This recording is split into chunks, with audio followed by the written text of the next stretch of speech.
नमस्कार, मैं हूं प्रियांशा। आप देख रहे हैं देश और दुनिया के बाजार पर न्यूज प्लस 21 का एक्सक्लूसिव बुलेटिन बाजार हलचल।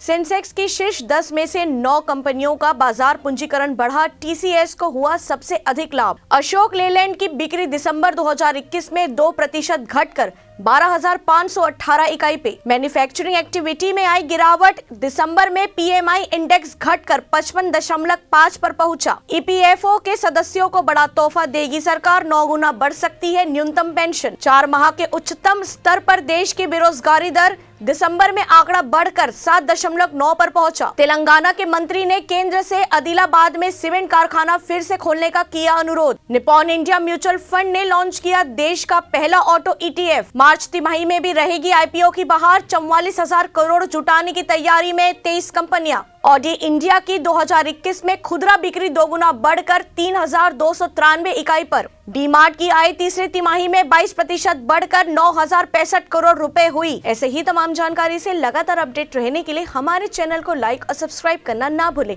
नोटिफिकेशन के लिए बेल आइकन जरूर दबाएं। देखते रहिए न्यूज प्लस 21, आपके हक की बात।